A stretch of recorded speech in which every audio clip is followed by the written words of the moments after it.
ఇరాన్పై Israel America దాడులు Iran ప్రతి దాడులతోటి పశ్చిమాసియా దద్దరిల్లుతోంది. ఇరాన్ సుప్రీం చీఫ్ ఖమేనీ హత్యతోటి ప్రతీకారంతో Iran Saudi, Qatar, UAE, Iraq, Bahrain దేశాలపై అమెరికా స్థావరాలపై క్షిపణులు, డ్రోన్లతోటి దాడులు దిగుతోంది. అసలు మిడిల్ ఈస్ట్లో ఈ యుద్ధ మేఘాలు ఎప్పటికీ ఆగే అవకాశం కనిపిస్తోంది. నార్మల్సీకి ఎప్పుడు వస్తుంది. అయితే దీని ప్రభావం మన మీద ఎంత ఉండే అవకాశం ఉంది? ఈ అంశాల గురించి మనతో మాట్లాడడానికి జియో పొలిటికల్ అనలిస్ట్ సురేష్ కొచ్చటిల్ గారు. నమస్కారం సురేష్. నమస్కారం పవన్ గారు. సురేష్ గారు, ఫస్ట్ మనం ప్రతి ఒక్కరికి అర్థం అవ్వడానికి, ఎందుకంటే ఇరాన్ ఇజ్రాయిల్ వార్ గురించి చూస్తాము రెగ్యులర్. ఫస్ట్ వాళ్ళ కమ్యూనిటీని చంపేయడం, తర్వాత వాళ్ళు ప్రతీకార దాడులకు దిగడం. ఈ ఇష్యూలో మిడిల్ ఈస్ట్లోని చాలా ముస్లిం దేశాల మీద ఇరాన్ ఒక ముస్లిం దేశం అయ్యి ఉండి ఇతర ముస్లిం దేశాల మీద వీళ్ళు దాడులు చేయడము, ఆ ముస్లిం దేశాలు అమెరికాకి సహకరించడము. అసలు దీని నేపథ్యం చెప్పండి. అసలు ఇరాన్ ఇజ్రాయెల్ గొడవ ఏంటి? ఇరాన్ ఇజ్రాయెల్కి గొడవ ఏం లేదు. యాక్చువల్లీ ఇది ఇజ్రాయెల్కి గొడవ ఉందని చెప్పొచ్చు మనం, కానీ ఇరాన్కే గొడవ ఉందో అర్థం కావట్లేదు. ఎందుకంటే హిస్టరీకి చూస్తే మీరు చాలా మట్టుకు పవన్ గారు, ఇది మొదలైంది ప్యాలెస్టీనియన్ ఇష్యూతోనే. ప్యాలెస్టీన్ ఇష్యూ ఒక issue between Israel and Palestine అని చెప్పుకోవచ్చు మనం. ప్యాలెస్టైన్ అని ఒక రాజ్యం లేదని, Israel does not have a right to exist అని కొంత రెండు వైపుల నుంచి ఉన్న ఒపీనియన్స్ ఉందన్నమాట. 2 స్టేట్ సొల్యూషన్ అని మాట్లాడుతుంటాం. అంటే ఇజ్రాయెల్ ఉండొచ్చు, ప్యాలెస్టైన్ ఉండొచ్చు, ఇద్దరు బతకొచ్చు. అట్లా మనకు తెలిసింది బిల్ క్లింటన్ టైంలో అప్పుడు షిమాన్ పెరెస్ అండ్ యాసిర్ అరఫాత్ ఒక ఒప్పందం కూడా చేశారు. దీని మీద నోబెల్ ప్రైజ్ కూడా వచ్చింది ముగ్గురు టైంలో. బేసిక్లీ ప్రాబ్లం ఏంటంటే ప్యాలెస్టీనియన్స్ అంటాం మా ల్యాండ్ వీళ్ళు కొట్టేశారు ఇజ్రాయెల్ అని. అది కాదు జరిగింది. మనం ఎప్పుడైనా 6 డే వార్కి వెళ్తే Israel versus Egypt versus Jordan versus Syria versus Palestine అందరూ వచ్చి కొట్లాడారు ఇజ్రాయెల్తో. ఆ వార్లో గోల్డా మీర్ అప్పుడు ప్రధానమంత్రి ఉండే, రోంబర్ ఆమె యొక్క వీడియోలో కూడా చెప్పింది చాలా క్లియర్గా. అది ఆ గొడవ జరగకపోతుంటే ప్యాలెస్టైన్ దగ్గర గోలాన్ హైట్స్ ఉంటుండే, వెస్ట్ బ్యాంక్ ఉంటుండే, అంతా అన్నీ ఉంటుండే. కానీ లేదు కదా, ఎంత పోయింది. ఎందుకంటే జార్డన్ గుంజుకున్నారు చాలా మటుకు ఏరియాలు, ఈజిప్ట్ గుంజుకున్నారు చాలా మటుకు. ఇదంతా ప్యాలెస్టైన్ ఏరియాస్. ఓకే, సో ఎందుకు చేశారు వాళ్ళు? అది ప్యాలెస్టైన్కి ఇవ్వచ్చు కదా ల్యాండ్. అంత ఇప్పుడు కూడా జార్డన్ దగ్గర ల్యాండ్ ఉంది, ఈజిప్ట్ దగ్గర ల్యాండ్ ఉంది. వాళ్ళు ఇవ్వట్లేదు ఎందుకంటే వాళ్ళు ఉంచుకుంటున్నారు ఆ ల్యాండ్, ప్యాలెస్టీనియన్ ల్యాండ్. ఎవరు దాని గురించి మాట్లాడలేదు. ఇజ్రాయెల్ దగ్గర కూడా ఉంది land, no problem. Golan Heights లాంటిది ముందు ల్యాండ్ ఉండే, ఆక్యుపైడ్ వెస్ట్ బ్యాంక్ అంటారు వీళ్ళు. అది ప్యాలెస్టీనియన్ దగ్గర, ప్యాలెస్టీన్ అథారిటీ దగ్గర ఉంది. వెస్ట్ బ్యాంక్ అది రెండు ప్యాలెస్టీన్ అథారిటీ దగ్గర ఉండే. కానీ గాజాలో వీళ్ళు వాళ్ళ ఒక రూల్ వాళ్ళు ఇంప్లిమెంట్ చేయలేకపోయారు ప్యాలెస్టీనియన్ గ్రూప్స్. అంటే ప్యాలెస్టీన్ అథారిటీ యాసిర్ అరఫాత్ వాళ్ళ పార్టీ అప్పుడు అది ప్రభుత్వం వాళ్ళే. ఆ ప్రభుత్వాన్ని హమాస్ వచ్చి టేక్ ఓవర్ చేసుకున్నారు. లెబనాన్లో కూడా అదే. లెబనాన్ అనే రాష్ట్రం క్రిస్టియన్ స్టేట్ ఉండే ముందు, దాన్ని కంప్లీట్గా ఇస్లామిక్గా మార్చుకున్నారు ఒక 50 సంవత్సరాలు. లెబనాన్లో ఒక టెర్రరిస్ట్ గ్రూప్ కూర్చున్నారు, వాళ్ళ పేరు హెజ్బుల్లా. మన లెబనాన్ అనగానే అందరూ లెబనాన్ టెర్రరిస్ట్ గ్రూప్లో కాదు. లెబనాన్ ఒక రాష్ట్రం ఉంది, వాళ్ళకి పార్లమెంట్ ఉంది, వాళ్ళకి డెమోక్రసీ ఉంది. ఈ టెర్రరిస్ట్ గ్రూప్కి ఒక పార్లమెంట్ కూడా ఉంది. కొంతమంది ఉన్నారు పార్లమెంట్లో వాళ్ళది, లెబనీస్ వాళ్ళ. వాళ్ళ ప్రెసిడెంట్ ఎవరో ఉన్నారు చూడండి, వాళ్ళు చంపేశారు. ఇజ్రాయెల్ బాంబు కొట్టేశారు అక్కడ కూడా. ఈ పరిస్థితుల్లో చాలా మటుకు చూసుకుంటూ వస్తే పవన్ గారు, దీని హిస్టరీ వెళ్ళాలంటే ఇరాన్ హిస్టరీ ఫస్ట్ అర్థం చేసుకోవాలి. మన అందరు తెలిసిందే, ఇరాన్ హిస్టరీలో మనం మాట్లాడుతున్నప్పుడు అంతా షా ఆఫ్ ఇరాన్ గుర్తొస్తారు మన అందరికీ. Reza పెహ్ల్వీ Shah of Iran, king రాజు. కానీ ఆయన ఎట్లా వచ్చారు, ఆయన కింగ్ ఎట్లా అయ్యాడు ఇరాన్, దానికి పెద్ద కథ ఉంది. దాన్ని 1953లో 1953లో మొహమ్మద్ మొసాదా అని చెప్పి ఒక ప్యాలెస్టీనియన్ గ్రూప్ నుంచి కాదు, తర్వాత వీళ్ళు ప్యాలెస్టైన్ ఇష్యూతో సంబంధం లేని మనిషి ఈయన. ఓకే, సో 1953లో మొహమ్మద్ మొసాడా ఈయన ఇరానియన్ ప్రెసిడెంట్గా ఉన్నారు అప్పుడు. ఈయన చాలా మటుకు పాపులర్ ఉండే. హీ వాజ్ ఇంప్లిమెంట్ చేశాడు, రిఫార్మ్స్ తీసుకొచ్చాడు చాలా మటుకు. దాంట్లో ఫస్ట్ అదే టైంలో మీకు గుర్తుంటుంది, ఆయిల్ వెస్ట్ ఏషియాలో కనిపించింది అప్పుడే. ఆ టైంలో సౌదీ అరేబియా కానీ వీళ్ళందరూ అప్పుడు పేదోళ్ళు, అందరు ఏం లేదు అప్పుడు, అంతా ట్రైబల్ కమ్యూనిటీస్ ఉండే. మొసాడా ఏం చేశారంటే చాలా మటుకు ఈయన మోడర్నైజ్ చేశాడు వాళ్ళ ఆయిల్ కంపెనీస్ని. ఆ టైంలో బ్రిటిష్ కంపెనీస్ అక్కడ పనిచేస్తుండే చాలా మటుకు. అది బీపీ ఉండొచ్చు, మిగతా కంపెనీస్ ఉండొచ్చు, అక్కడ ఈవెన్ అమెరికన్ కంపెనీస్ కొంతమంది ఇక్కడ ఆయిల్ ప్రాస్పెక్ట్ చేస్తున్నారు, అంటే తవ్వి తీస్తున్నారు. ఆ టైం పెట్టుబడి వాళ్ళే పెట్టారు. ఈయనేం చేశారంటే కొన్ని రోజుల తర్వాత మాకు రాయల్టీ కావాలండి, మీరు ఆయిల్ తీసుకెళ్తున్నారు ఇక్కడి నుంచి, మాకు రాయల్టీ ఇవ్వండి, ప్రతి బ్యారెల్కి ఇంత రాయల్టీ ఇవ్వండి అంటే రాత్రికి రాత్రి 1953లో ఈయన్ని అవుట్ చేసేసారు. కూలో తీసి పక్కన పడేశారు మొసడ్డేని. ఆ రోజు మొదలైంది గొడవ ఇరాన్లో. దాని తర్వాత అమెరికా CIA కలిసి బ్రిటిష్ MI6 ఇంటెలిజెన్స్ కలిసి ఒక మనిషిని తీసుకొచ్చి రాజుగా కూర్చోబెట్టాడు. ఆయన పేరు షా ఆఫ్ ఇరాన్ రాజా పెహల్వి. దానికన్నా ముందు కూడా వాళ్ళ పెద్ద లైనేజ్ ఉండే ఇరాన్లో, కానీ ఒఫీషియల్ టైటిల్ అప్పుడే ఇచ్చారన్నమాట, రాజా పెహల్వి షా ఆఫ్ ఇరాన్. 1979 దాకా ఆయన ఉన్నాడు. ఆయన ఒక అబ్సల్యూట్ డిక్టేటర్గా ఉండే. సరే చాలా మటుకు మార్పులు ఆయన కూడా తీసుకొచ్చారు, కానీ డిక్టేటర్. ఆయన వ్యతిరేకంగా ఎవరైనా మాట్లాడితే తీసుకెళ్ళి జైలు వేసేస్తాడు, చంపేస్తారు. చాలామంది చార్చర్గా చనిపోయారు, చాలామంది పారిపోయారు అక్కడి నుంచి ఆ టైంలో. కానీ అప్పుడున్న ఒక ఏం చెప్తారు ఇరాన్ అనే ఇమేజ్ మీ మైండ్లో ఉంటే, తెహరాన్ యూనివర్సిటీలో అమ్మాయిలు మినీ స్కర్ట్లు వేసుకొని తిరుగుతుండే ఆ టైంలో. That was the scene. అప్పుడు ఎక్కువ రోజులు అదే ఉండే సీన్. ఇరాన్ అనగానే ఒక మోడర్న్ నేషన్గా వెస్ట్ ఏషియాలో వచ్చారన్నమాట. కానీ ఈ వాళ్ళ ఒపోనెంట్స్ని జైల్లో పెట్టడము, వాళ్ళని టార్చర్ చేయడము, వాళ్ళని చంపడంలో అక్కడ ఉన్న చాలా మటుకు ప్రజలకు విసుకొచ్చేస్తుంది. లాస్ట్లో డెమోక్రసీ అనేది లేదు. ఈయనేమో నేను న్యూక్లియర్ ఆప్షన్ కూడా తీసుకున్నాను, నేను న్యూక్లియర్ తయారు చేస్తాను, న్యూక్లియర్ బాంబులు తయారు చేస్తాను, న్యూక్లియర్ బాంబు అని చెప్పలేదు, న్యూక్లియర్ టెక్నాలజీ నేను తీసుకొస్తాను. సరే అని చెప్పి అందరూ ఊరుకున్నారు. US కూడా ఏం అనలేదు ఎక్కువ. కానీ కొన్ని రోజుల తర్వాత అక్కడున్న ప్రజలకి కంప్లీట్ కోపం వచ్చి ఈయన వ్యతిరేకంగా ఒక రిలీజియస్ లీడర్ అక్కడ ఉన్నారు, కోమ్ అని చెప్పి, వీళ్ళొక చాలా మటుకు famous, very holy city of Iranians. వీళ్ళందరూ షియా ముస్లిమ్స్, మీకు గుర్తుంటుంది, షియా ముస్లిమ్స్ వీళ్ళందరూ. ఈ షియా ముస్లిమ్స్ అప్పుడు తీసుకొచ్చింది ఒక టౌన్. అప్పుడు ఆ కోమ్ టౌన్లో ఒక క్లరిక్ ఉంటుండే, అంటే ఒక మౌల్వి, ఆయన పేరు ఖొమేని. ఓకే, పెద్ద పేరు ఉంది, దాంట్లో లాస్ట్ పేరు ఖొమేని. అతను ఖొమేని, ఇతను కమేని, ఖమ్నై, ఖమ్నై. ఖొమేని ఒక చిన్న అప్పుడు యంగ్ రిలీజియస్ టీచర్గా స్టూడెంట్గా వచ్చారు. చాలా మటుకు మస్జిద్లోనే ఉంటారు. ఒక చిన్న ఫ్యామిలీ నుంచి, ఎక్కువ డబ్బులేం లేని ఫ్యామిలీ. తర్వాత ఆయన కొన్ని పొలిటికల్ అంబిషన్స్ ఆయన కూడా వచ్చింది. అప్పుడు వ్యతిరేకంగా ప్రొటెస్ట్, షా ఆఫ్ ఇరాన్ వ్యతిరేకంగా ప్రొటెస్ట్ ఇరాన్లో మొదలైంది. అక్కడెక్కడ ప్రొటెస్ట్ చేయడము, అక్కడెక్కడ అరెస్టులు చేయడము, జైలు వేయడం అని నడుస్తుంది. సో ఈయన దానికి వ్యతిరేకంగా మాట్లాడారు. మాట్లాడినప్పుడు ఈ షా ఆఫ్ ఇరాన్ ఏం చేశాడంటే కోపం వచ్చి ఈయన్ని ఇరాక్ పంపించారు. ఇరాక్లో నజాఫ్ అని చెప్పి అక్కడ కూడా చాలా మటుకు ఫేమస్ ఒక ఇస్లామిక్ టౌన్, ఒక మాస్క్ అని ఉన్నాయి, అక్కడ పంపించారు. ఇస్లామిక్ టౌన్ అని చెప్పొచ్చు, మీద చాలా హోలీ ప్లేస్ వాళ్ళకి. అక్కడ వెళ్ళి అక్కడ కూడా ఈయన గొడవ మొదలు పెట్టాడు. మళ్ళీ అక్కడి నుంచి కూడా స్టేట్మెంట్లు ఇష్యూ చేయడము, అది ఇది షా వ్యతిరేకంగా. లాస్ట్ అయ్యి ఇరాకీ గవర్నమెంట్ ఈయన్ని ఫ్రాన్స్కి పంపించేసి, ఫ్రాన్స్లో అక్కడ కూర్చొని వీళ్ళేమనుకున్నారంటే, ఫ్రాన్స్లో వెళ్ళిన తర్వాత అక్కడ గవర్నమెంట్ చాలా సీరియస్గా ఉంటారు కదా, ఈయన ఏమైనా చేస్తే ఈయన జైలు వేసేస్తారనుకున్నారు. కానీ ఈయన అక్కడ గొడవ చేయలేదు. ఈ సపోర్టర్స్ అక్కడ రావడం మొదలుపెట్టారు. ఇప్పుడు మన పుట్టపర్తి సాయిబాబా దగ్గర చూడడానికి వస్తారు చూడండి చాలామంది, ఎక్కడి నుంచో. అట్లానే ఇక్కడ కూడా మొదలై లక్షలు రావడం మొదలై. చిన్న ఒక విలేజ్, ఫ్రాన్స్ తట్టుకోలేకపోయారు, ఎంతమంది ఎట్లా వస్తున్న ఫెసిలిటీ ఎక్కడ ఉంది, ఏమీ లేదు. ఈ పరిస్థితుల్లోనే అక్కడి నుంచి ఈయన మళ్ళీ మొదలుపెట్టిండు స్పీచ్లు ఇవ్వడము. ఆ స్పీచ్లు మళ్ళీ ఇరాన్లో ఇల్లీగల్గా టెలికాస్ట్ చేయడం అన్నీ నడుస్తుంది. షా ఆఫ్ ఇరాన్ అదే టైంలో ఆయన క్యాన్సర్ ప్రాబ్లం ఉండే ఆయనకి. సో ట్రీట్మెంట్కి అప్పుడప్పుడు ఈజిప్ట్కి వెళ్తుండే. తర్వాత ఖొమేని ఇరాన్కి వచ్చారు. ఆయన ప్లేన్ ఆపడానికి ట్రై చేశారు, దిగకుండా చూశారు తెహరాన్లో, కానీ సక్సీడ్ కాలేదు. పైలట్ ల్యాండ్ చేశాడు. ఏ రోజు దిగాడో ఖొమేని, ఆ రోజు నుంచి షా ఆఫ్ ఇరాన్ పాపులారిటీ తగ్గడం. లాస్ట్లో ఆయన అక్కడి నుంచి పారిపోయారు, ఈజిప్ట్కి వెళ్ళిపోయారు. తర్వాత ఆయన చనిపోయారు, క్యాన్సర్ అనే దాంతో.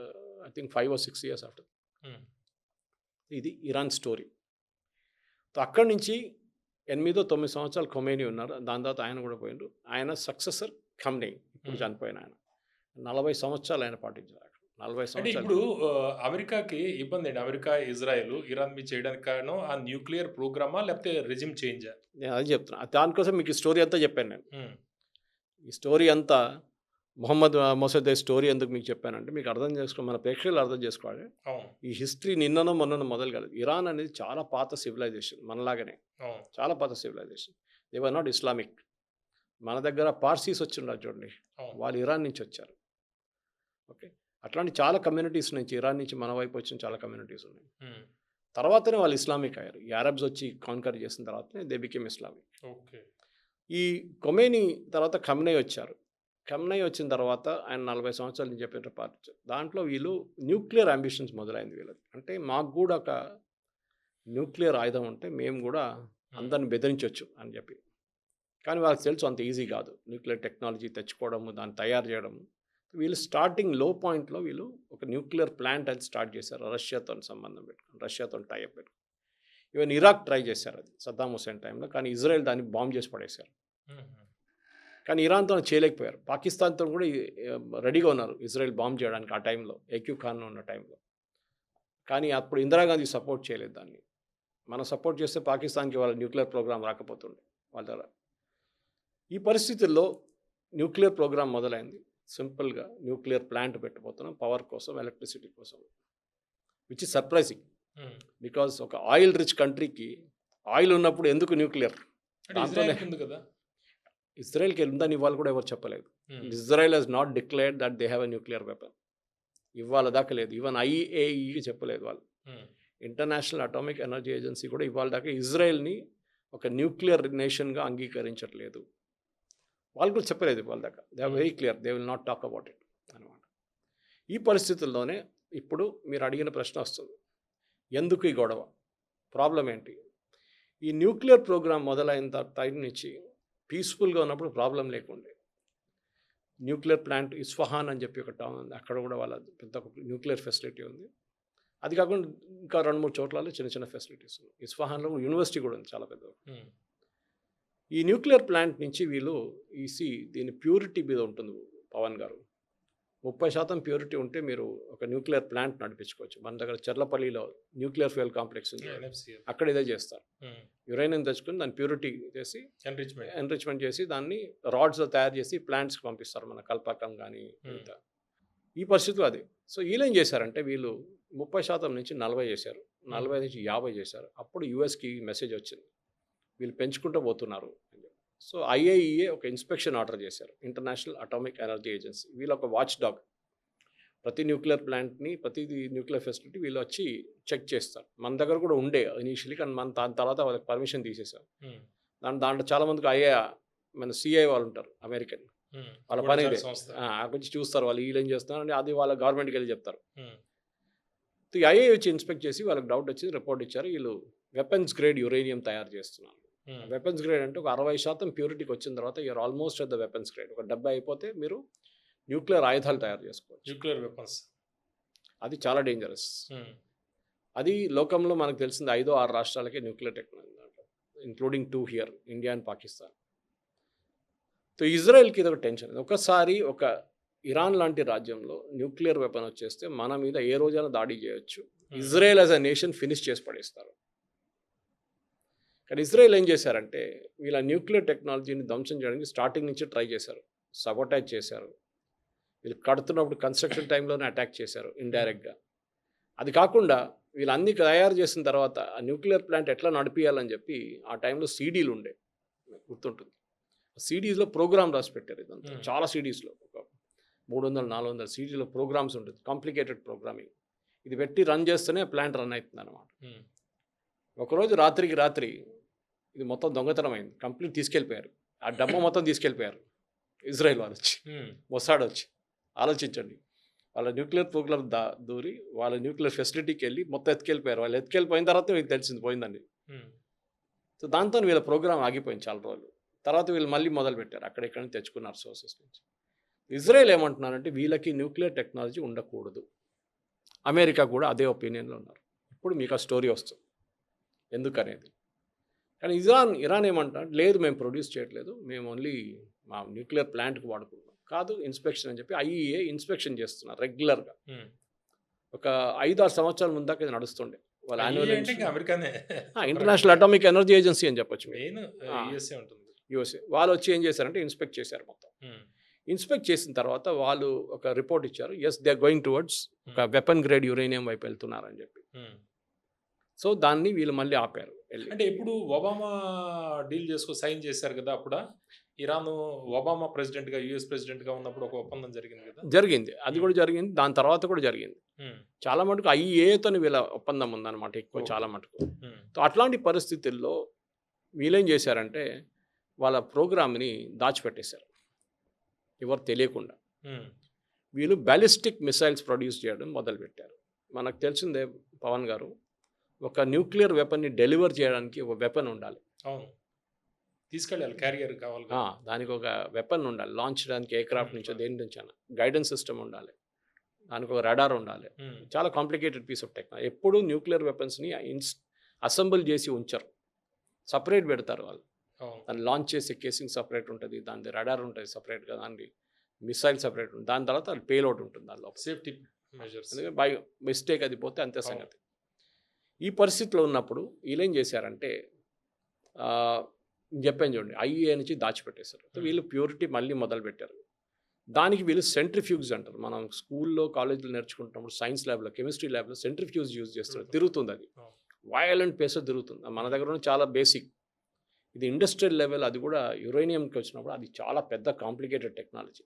కానీ సెంట్రిఫ్యూజ్ బేసిక్లీ ఈ సెంట్రిఫ్యూజ్తోనే యురేనియం ఎన్రిచ్మెంట్ ఎక్కువ నడుస్తుంది. ఇది ఎవరో యూరోప్ నుంచి ఆర్డర్ చేశారు త్రూ అ థర్డ్ నేషన్. ఏంటంటే ఏదో సైంటిఫిక్ రీసెర్చ్ అని చెప్పి అది యుఎస్ పట్టుకున్నారు. తర్వాత వాళ్ళు ఇంట్రోగేట్ చేసి యూరోపియన్ కంపెనీని ఇంట్రోగేట్ చేసి ఎవరు ఆర్డర్ ఇచ్చారని చెప్తే వాళ్ళకి మొత్తం డీటెయిల్స్ వచ్చింది. లాస్ట్లో అది ఇరాన్కి వచ్చి చేరుకుంది. ఓకే, వీళ్ళు ఆర్డర్ చేశారు అంటే వీళ్ళు ఏదో చేస్తున్నారు మళ్ళీ. Then they started harassing. US started వాళ్ళు హెరాస్ చేయడం మొదలుపెట్టి ఇరాన్ని, మీ న్యూక్లియర్ ప్రోగ్రామ్ ఆపండి. వీళ్ళు ఏమంటారు, మేము ఆపము, మేము పీస్ఫుల్ పర్పసెస్కి చేస్తున్నాం, మేము ఓన్లీ మా ప్లాంట్ నడిపించడానికి చేస్తున్నాం, రీసెర్చ్కి యూజ్ చేస్తున్నాం. కానీ వాళ్ళ యాక్చువల్ స్ట్రాటజీ ఏంటంటే, ఒకసారి మా దగ్గర ఒక న్యూక్లియర్ ఆయుధం వస్తే మమ్మల్ని ఎవరు ముట్టరు. And classic example North Korea, Kim Jong Un. వాడి జోలికి ఎవరు వెళ్ళరు కదా, ఎందుకు, వాడి దగ్గర ఉన్నాయి కాబట్టి. మా దగ్గర ఉన్నాయని చెప్పి. అదే టైంలో వెనిజువేలాకి వెళ్ళారు కదా, వాడి దగ్గర లేవు కాబట్టి. లేవు కాబట్టి. ఇది ప్రాబ్లం. ఇరాన్ దగ్గర ఒకసారి వస్తే వీళ్ళు అక్కడ వెళ్ళారు, దగ్గర కూడా వెళ్ళలేరు వాళ్ళు. వాడు తీసుకొచ్చి వేసేస్తాడు మీ మీద అంతే. మిడిల్ ఈస్ట్ లో కూడా వాడి ఆధిపత్యం పెరిగిపోతుంది కదా, న్యూక్లియర్ వెపన్. డెఫినెట్గా అప్పుడు ఇజ్రాయెల్ కొద్దిగా డౌన్ అవుతుంది. డౌన్ కాదు, ఇజ్రాయెల్కి ఏ రోజైనా ఒక పెద్ద థ్రెట్ అది.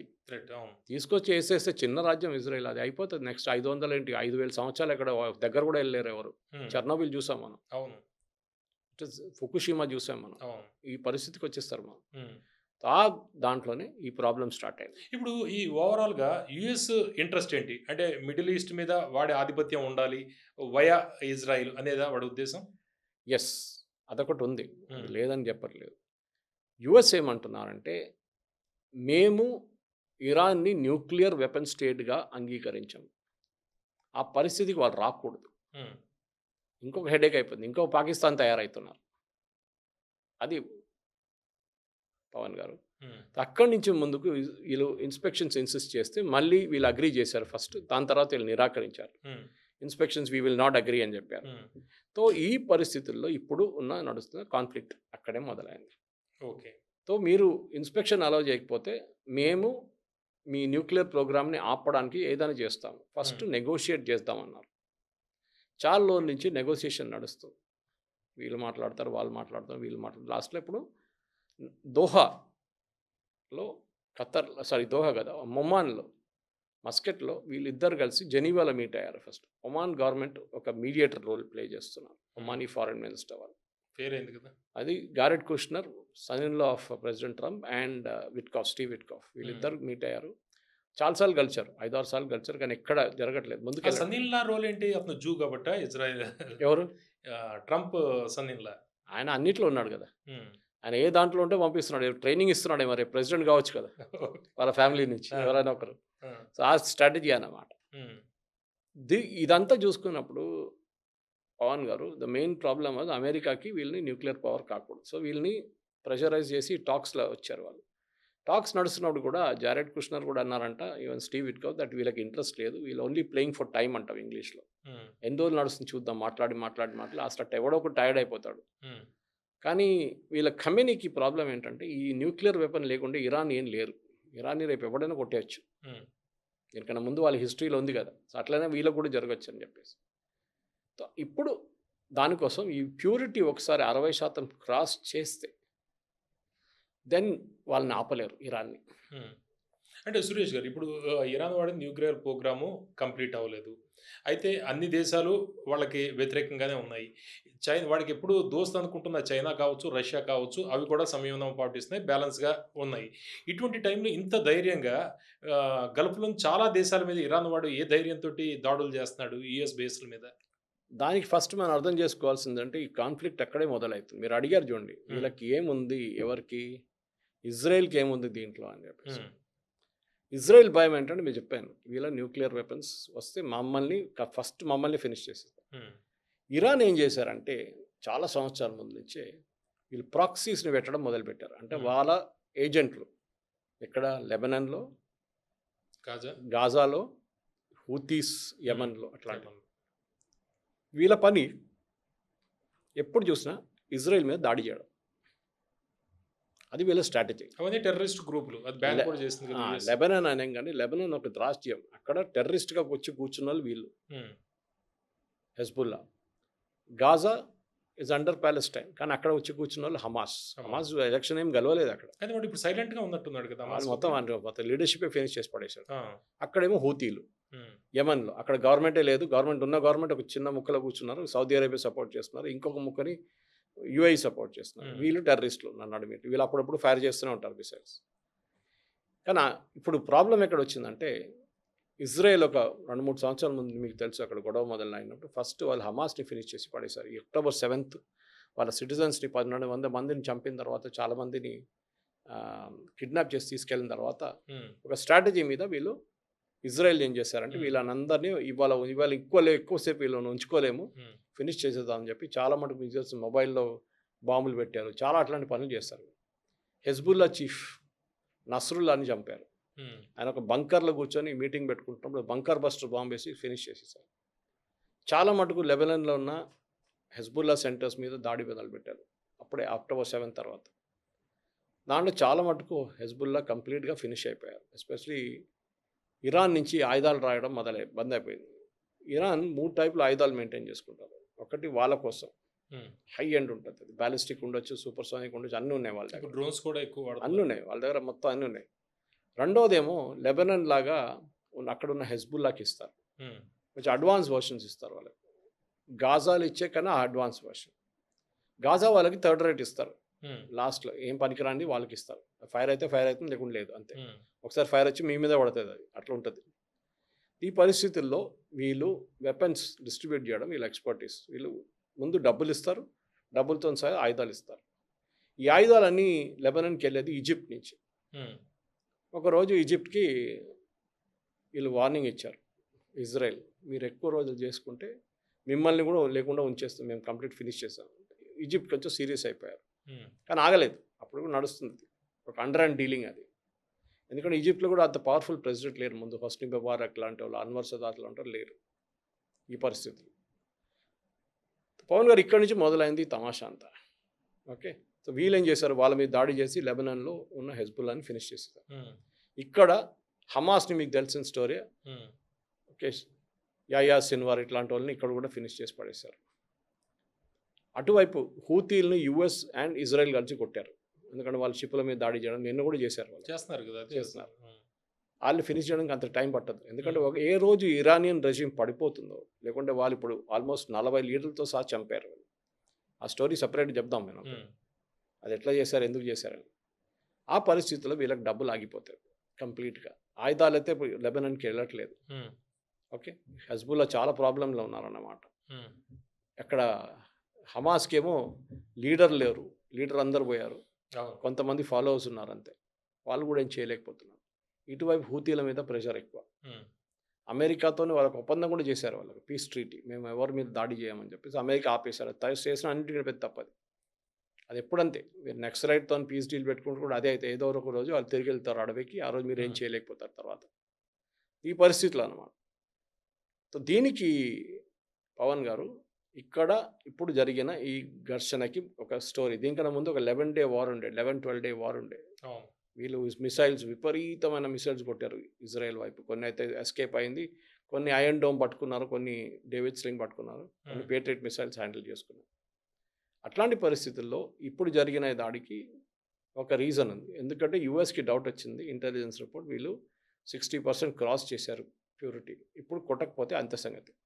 ఈ దాడుల గురించి మనం మాట్లాడుతున్నాం. అయితే ఇరాన్ మల్టీ ఫ్రంట్ వారి ప్రతీకారం మనం చూస్తూ ఉంటే హౌతీలు యమన్ దగ్గర జలసంధి దగ్గర, ఎర్ర సముద్రం దగ్గర ఒక సమస్య. నావలు ఏమైనా రావాలంటే వాళ్ళ మీద దాడులు చేస్తున్నారు.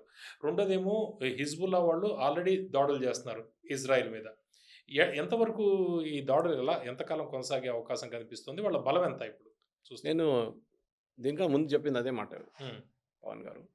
వీళ్ళ మీద దాడి చేయాలంటే డబ్బులు కావాలి ఒకటి. ఆల్రెడీ ఉన్నాయన్నారు. చాలా ఏ గ్రేడ్ అంతా వెపన్స్ అన్నీ కూడా వాళ్ళకే వెపన్స్ ఎన్ని రోజులు ఉంటుంది. ఇప్పుడు ఆల్రెడీ లాంచర్స్ని మళ్ళీ కొడుతున్నారు ఇజ్రాయెల్. వాళ్ళు లాంచ్ ప్యాడ్స్ని కొడుతున్నారు హెజ్బుల్లాది లెబనాన్లో. ఎక్కువ రోజులు ఉండవు కదా. ఇరాన్ నుంచి సప్లైస్ రావట్లేదు. ఇరాన్కి సప్లై లేదు. ఇరాన్ దగ్గర సప్లైస్ తగ్గిపోతుంది. ఎందుకంటే అమెరికన్ B-2 బాంబర్స్ వచ్చి వాళ్ళ బ్యాలిస్టిక్ మిసైల్ ప్రాజెక్ట్ మొత్తం కొట్టేశారు నిన్న రాత్రి. ఎక్కువ రోజులు ఉండవు వాళ్ళ దగ్గర. 3-4 రోజులు ఉంటుంది అంతే. హమాస్ దగ్గర కూడా అన్ని వెపన్స్ అయిపోయినాయి. వీళ్ళకి అందరికీ స్టడీ సప్లై వస్తుండే ముందు. చాలా స్టడీ సప్లై వస్తుండే. ఇప్పుడు సప్లై మొత్తం పోయింది. ఎక్కడి నుంచి తెచ్చుకుంటారు? డబ్బులు లేవు, ఆయుధాలు లేవు. ఏం చేస్తారు వీళ్ళు? వీళ్ళు సరెండర్ అయిపోతారు క్వైట్లీ, లేకుంటే డిసపియర్ అయిపోతారు, మాయమైపోతారు అంతే. అంటే ఖమేని లాస్ట్ స్పీచ్ మనం చూస్తే ఫిబ్రవరి 17వ తారీఖు లాస్ట్ స్పీచ్ ఇచ్చాడు. అందులో ఇరాన్ని ఎవరు ఏమీ చేయలేరు, దీర్ఘకాలిక యుద్ధం వస్తే అమెరికా నిలబడలేదు అనేది ఖమేని లాస్ట్ స్పీచ్గా చెబుతున్నారు. చెప్తారు సార్ వీళ్ళు. ఇప్పుడు ఆయనే లేడు స్పీచ్ ఇచ్చడానికి. ఏం లేదు, నేను కూడా చెప్తాను కావాలంటే. ఖమేని లేడు కదా ఇప్పుడు. అదే అంటున్నా. అది ఎప్పుడైనా అంటారా? లేదు మేము ఓడిపోతాం అంటారా? కాదు కదా. ఏం చేస్తాం, ఏం చూపిస్తాం, ఏమేం చేస్తాం అంటే ధైర్యం ఏంటి? ఏం లేదు, ధైర్యం ఏం లేదు. బ్లఫ్ అది. గేమ్ ఆఫ్ బ్లఫ్ అంటాం మన ఇంగ్లీష్లో. గేమ్ ఆఫ్ బ్లఫ్ అంతే, ఇంకేం లేదు. వాళ్ళకి ధైర్యం లేదు, దమ్ము లేదు. ఒట్టి చెప్తారు అమెరికా వస్తే నేను కొడతాం అని, అది ఇది అని చెప్పేసి. అది వాళ్ళ టాక్టిక్ అది. కానీ ఇప్పుడు చూసి ఏం చేశారు ఇజ్రాయెల్? ఏం చేశారు? ఒకరోజు పొద్దున 3 రోజుల ముందు వీళ్ళ కంప్లీట్ హైకమాండ్ మీట్ అవుతున్నప్పుడు కంప్లీట్ వాళ్ళ వార్ మిషనరీ ఖమేనీ, వాళ్ళ ఎయిడ్స్, వాళ్ళ తోడున్న వాళ్ళందరూ, వాళ్ళ అసిస్టెంట్స్ అనమాట, ఎయిడ్స్ అంటారు వాళ్ళని. అది కాకుండా మిగతా వాళ్ళు, ఇది వాళ్ళ ఆర్మీ చీఫ్, వాళ్ళ naval chief, revolutionary guard chief, వీళ్ళందరూ 40 మంది సీనియర్ లీడర్లు అందరూ కూర్చొని ఆయన కాంపౌండ్లో కూర్చొని, ఆయన ఆఫీస్లో కూర్చొని మాట్లాడుతున్నప్పుడు ఇజ్రాయెల్ బాంబు వేశారు. అందరు చనిపోయారు. దాంట్లో బయటపడ్డ ఒక 10-20 మంది, వాళ్ళు కూడా చాలా సీరియస్ కండిషన్లో ఉన్నారు. టాప్ లీడర్షిప్ కంప్లీట్లీ వైప్అవుట్ చేసేసారు. ఎట్లా ఈ వ్యూహం ఎలా జరిగిందంటారు? అది చాలా క్రూషియల్. దాని ఇన్ఫర్మేషన్ వెళ్ళింది CIA వైపు నుంచి అండ్ మొసాడ్. మీకు టెక్నికల్ ఇంటెలిజెన్స్ ఎంత ఉంటే కానీ పవన్ గారు, ఒక మనిషి వచ్చి ఒక చైర్ మీద కూర్చున్నా అని చెప్పడానికి మీ దగ్గర ఎవరైనా ఉండాలి. నేను వచ్చి కూర్చుంటే ఎవరైనా నేను ఇక్కడున్నా నీ చైర్లో కూర్చో అని చెప్పడానికి ఎవరైనా ఉండాలి. అదెవరు? వీళ్ళ నడుమిట్లోనే ఎవడో చెప్పాడు. రేపు మీటింగ్ ఉంది, రేపు పొద్దున మీటింగ్కి రావాలి, మీటింగ్కి వస్తే వీళ్ళందరూ ఉంటారు ఆ మీటింగ్లో అని చెప్పి టైమింగ్ చెప్పగానే కరెక్ట్గా ఇజ్రాయెల్ చెక్ చేసుకొని, డబుల్ చెక్ చేసుకొని 200 ఎకరాలు పంపించారు ఒకటేసారి. సేమ్ వెనిజులా మధురాని ఎలా తీసుకుపోయారో. మధుర చాలా ఈజీ. మధుర వాజ్ నథింగ్. ఇంటెలిజెన్స్ అక్కడ ఎలా పనిచేస్తుందో అలాగే మధుర ఎక్కడ వెళ్తాడు? మీరు చెప్పినట్లు ఒకటి ఆయుధాలు లేవు, చాలా చిన్న రాజ్యం, వాళ్ళ సపోర్ట్ ఏం లేదు. మధుర is very very basic stuff. అది కాదు, ఇది చాలా కాంప్లికేటెడ్. ఎందుకంటే లాస్ట్ మినిట్లో మీటింగ్ మార్చేస్తే ఏం చేస్తారు? కరెక్ట్, డౌట్ వచ్చి. సో వాళ్ళ నడిమిట్లో ఉన్న ఎవరో ఇన్ఫర్మేషన్ ఇచ్చారు దట్ ఈ మీటింగ్ జరుగుతుందని. ఇప్పుడు ఎయిర్క్రాఫ్ట్ దాడులు, ఎయిర్క్రాఫ్ట్ ఎయిర్ రైడ్స్ అప్పుడు పొద్దున పూట ఎక్కువ నడవదు. ఎందుకంటే ఎయిర్క్రాఫ్ట్ కనిపిస్తుంది స్కైలో ఒకటి, యాంటీ ఎయిర్క్రాఫ్ట్ వెపన్స్ వాళ్ళకి. సెకండ్, డిటెక్ట్ చేయడం కూడా ఈజీగా ఉంటుంది. రాత్రిపూట అయితే తెలియదు, మీరు ఎక్కడ వెళ్తుందో తెలియదు.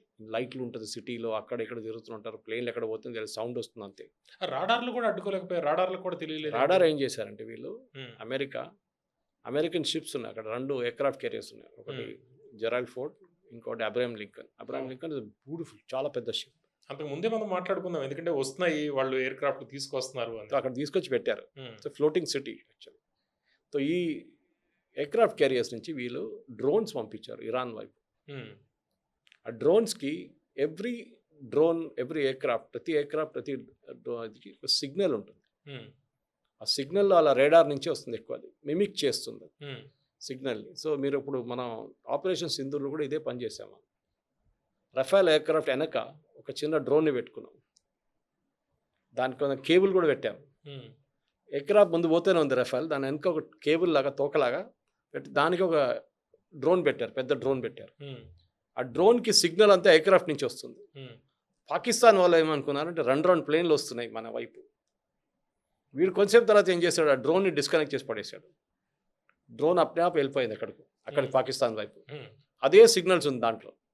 సో పాకిస్తాన్ ఏమనుకున్నారు, ఏ డ్రోన్ మన వైపు వస్తుంది ఎయిర్క్రాఫ్ట్, ఇండియన్ ఎయిర్క్రాఫ్ట్ కొట్టు దాన్ని చెప్పి కొట్టారు. అది కొట్టిన డ్రోన్ని ఉమ్, మన ఎయిర్క్రాఫ్ట్ వెళ్ళిపోయి బాంబు వేస్తుంది.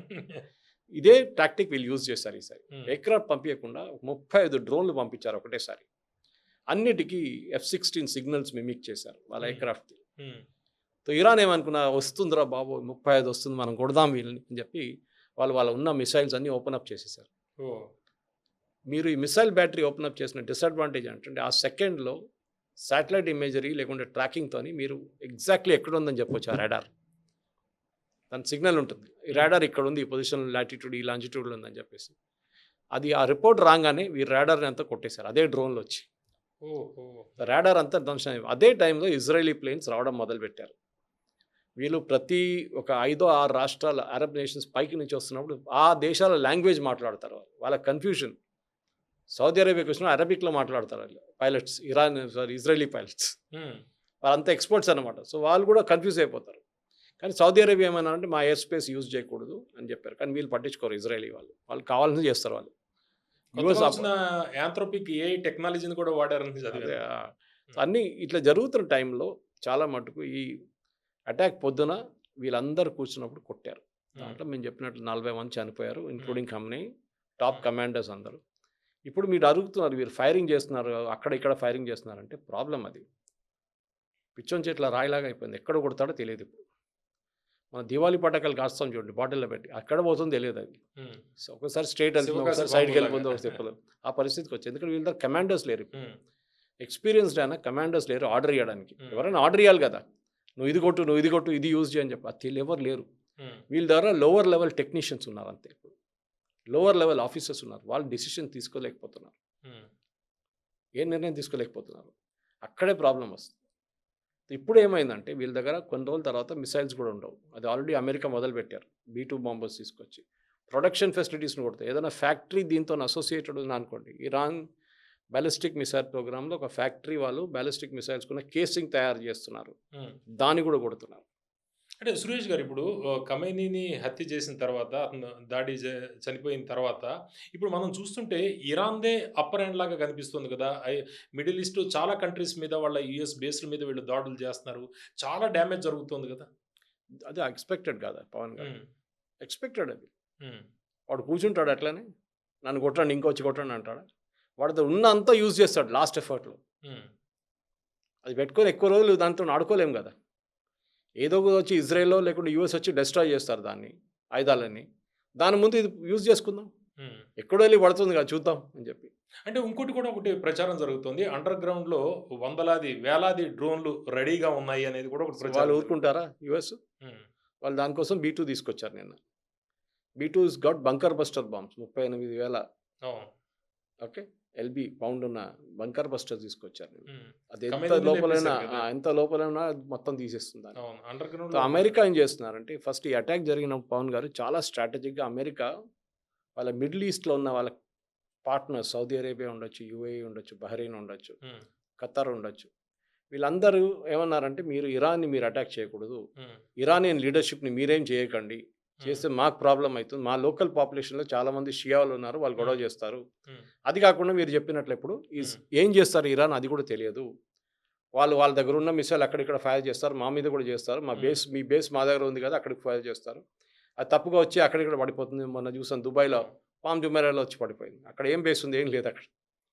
ఇట్లాంటి చాలా జరుగుతుంది. సో మీరు డైరెక్ట్గా మీరు అటాక్ చేయకూడదు. అమెరికా అన్నారు ఓకే నో ప్రాబ్లం, మేలు వాళ్ళ మిసైల్స్ని కొడతాం, వాళ్ళ లాంచర్స్ని కొడతాం, వాళ్ళ న్యూక్లియర్ ఫెసిలిటీస్ దాన్ని కొడతామని. ఇజ్రాయెల్కి ఏం చెప్పారంటే, మీరే పని చేయండి, మీరు ఇరానియన్ లీడర్షిప్ని కొట్టేసేయండి, మీకు అధికారం ఉంది, మీరు చేస్తారు, మిమ్మల్ని ఎవరు అడగరు, చేసుకోండి. సో ఇజ్రాయెల్ వెంట ఆఫ్టర్ ద లీడర్షిప్, అమెరికా వెంట ఆఫ్టర్ ద ఇన్ఫ్రాస్ట్రక్చర్. దాంతో మొత్తం సీన్ ఇప్పుడు క్లీన్ అయిపోయింది. ఇంకొక ఇరాన్ ఇజ్రాయిల్ ఈ గొడవలో గల్ఫ్ దేశాలన్నీ కూడా టార్గెట్ అవుతున్నాయి. గల్ఫ్ దేశాలు యుద్ధంకి దిగే అవకాశం ఉందా?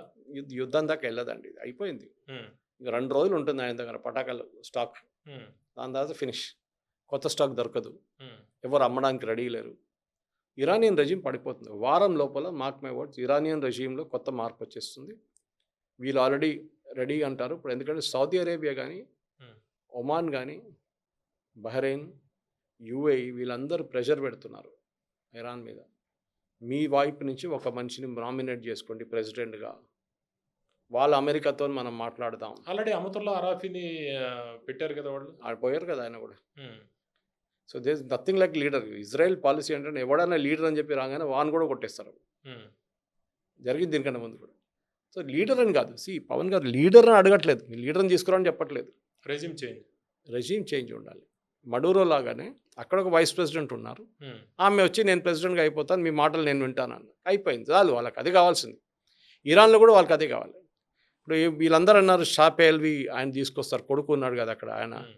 ఆయన ఇక్కడి నుంచి 50-60 సంవత్సరాల ముందు వెళ్ళారు ఇక్కడి నుంచి.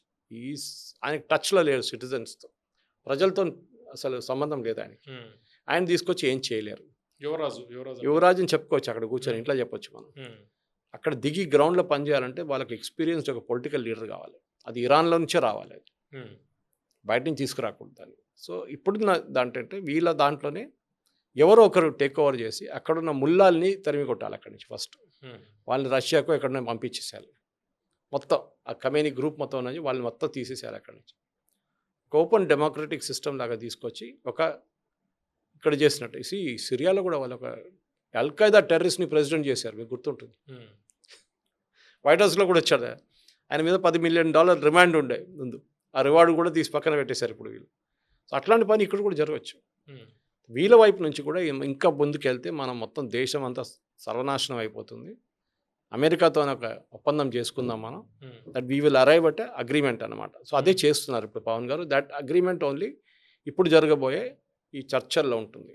సురేష్ గారు ఇప్పుడు చమురు హర్మోజ్ జలసంధి సంక్షోభం నేపథ్యంలో ఆయిల్ వారు స్టార్ట్ అవ్వచ్చు అనేది కొంత స్పెక్యులేషన్ వస్తుంది. ఎందుకంటే ప్రపంచ చమురు సరఫరా మొత్తం కొద్దిగా స్లో అవుతుంది. ఎందుకంటే బ్యారెల్ $100 దాటుతుంది అనేది కూడా ప్రచారం జరుగుతుంది. ఎట్లా ఆయిల్ రేట్లు పెరిగిపోతాయా? ఆయిల్ రేట్లు పెరిగితే మొత్తం నిత్యావసర వస్తువులు కూడా ప్రపంచవ్యాప్తంగా ఎక్కడెక్కడ ఈ దేశాల నుంచి తెచ్చుకుంటున్నారో అన్ని చోట్ల పెరిగే అవకాశం ఉంది కదా. మనం రేపటి ఆయిల్ ఇవాళ కొన్నామండి. హ్మ్. మనకు డిసెంబర్లో కావాల్సిన ఆయిల్ ఆల్రెడీ కొనుక్కున్నాం మనం. నిల్వలు కేవలం 15 రోజులే ఉన్నాయని కొంత అది వార్తలు అదే వస్తున్నాయి. అంటారు. ఎవరన్నారు? హ్మ్. ఎవరు అనలేదు. వస్తుంది 15 15 రోజులకి ఆయిల్ ఎప్పుడైనా పెట్టుకుంటామా? హ్మ్. మన దగ్గర చర్లపల్లిలో ఉంటుంది హ్మ్. అక్కడ IOCL రిఫైనరీ. నెక్స్ట్ ఒక నెల కావాల్సిన డీజిల్ పెట్రోల్ అక్కడ ఉంటుంది. మనం రేపటి ఎల్లుండి కోసం 15 రోజులకి ఒక షిప్ ట్రావెల్ చేయండి, మీకు 10 రోజులు తీసుకుంటుంది. హ్మ్.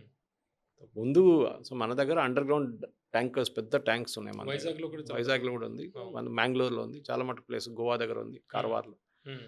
సో అది మనకు నెక్స్ట్ 6 months నడిపించుకోవచ్చు. హ్మ్. మనం ఎక్కడి నుంచైనా ఇప్పుడు ఆయిల్ కొనుక్కోవచ్చు. ఓన్లీ స్ట్రైట్ ఆఫ్ హార్మోస్ నుంచి వచ్చే ఆయిల్ 20% లోకంలో ఉన్న ఆయిల్, లోకం ప్రొడ్యూస్ చేస్తున్న ఆయిల్ హ్మ్. ఆ strait of Hormuz Red Sea నుంచి వస్తుంది. హ్మ్. అంటే 80% మిగతా చోట్ల నుంచి వస్తుంది కదా. మనం US దగ్గర నుంచి కొనుక్కోవచ్చు కదా, ఆల్రెడీ కొంటున్నాం కదా. వెనజువేలా దగ్గర కొంటున్నాం కదా, అది కొనుక్కోవచ్చు కదా. మళ్ళీ ఎందుకు ఎవరు ఆపుతున్నారండి మిమ్మల్ని? ఎవరు ఆపట్లేదు. You can buy from anywhere. Only 20% ఇక్కడ నుంచి రేగా. అది కూడా ఎన్ని రోజులు? సౌదీ అరేబియా ప్రెషర్ పెడతారు, ఆపండి నా ఆయిల్ పోయట్లేదు అని చెప్పేసి హ్మ్. ఇరాన్ మీద. నువ్వు ఎక్కువ వినకపోతే అది నీ మీద నేను కూడా బాంబేస్తా అని చెప్తారు వాళ్ళు. అవును. సో వాళ్ళందరికీ కావాల్సింది ఏంటంటే పీస్ఫుల్ అట్మాస్ఫియర్ కావాలి, వాళ్ళ బిజినెస్ నడవాలి. దుబాయ్ ఎయిర్పోర్ట్ మీద ఎందుకు దాడి చేశారు పవన్ గారు? మీరు అడగాలి ఆ ప్రశ్న. చెప్పండి, ఎందుకు దాడి చేస్తుంటారు? దుబాయ్ ఎయిర్పోర్ట్, ఎయిర్ బేస్లు కూడా ఉంది కదా వాళ్ళది. అక్కడ ఎయిర్ బేస్ దుబాయ్ ఎయిర్పోర్ట్లో లేదు. లేదా? లేదు. ఆ. ఎందుకు దాడి చేశారు? ఎయిర్పోర్ట్ మీద దాడి చేశారు వాళ్ళు. ఎందుకంటే కమర్షియల్. హ్మ్. దుబాయ్ అనేది వాళ్ళ దగ్గర ఆయిల్ గీయలు ఏమి ఎక్కువ లేదు. అబుదాబి వైపు కొంచెం అటువైపు ఉంది, కానీ ఇక్కడ లేదు ఎక్కువ. ఓకే. దుబాయ్ అనేది మేజర్ ట్రాన్సిట్ పాయింట్. ఒత్తిడి తీసుకురావడం. ఇండియా నుంచి ఎక్కడి నుంచి అన్న ఇటువైపు నుంచి, బంగ్లాదేశ్ నుంచి, పాకిస్తాన్ నుంచి, గల్ఫ్ నుంచి, అటువైపు సౌత్ ఈస్ట్ ఏషియా నుంచి మొత్తం ఫ్లైట్లో వచ్చి దుబాయ్లో ల్యాండ్ అయ్యి అక్కడి నుంచి ప్యాసింజర్స్ యూరోప్కి, యూఎస్కి వెళ్తారు. హ్మ్. ఒక ట్రాన్సిట్ పాయింట్ లాగా ఎమిరేట్స్ మెయిన్ అదే అనమాట. Abu Dhabi international airport one of the busiest in the world. ఇప్పుడు అన్నిటికన్నా పెద్ద కూడా చేస్తున్నారు దాన్ని ఎక్స్పాన్షన్. దాన్ని ఆపితే ఎట్లా ఉంటుంది?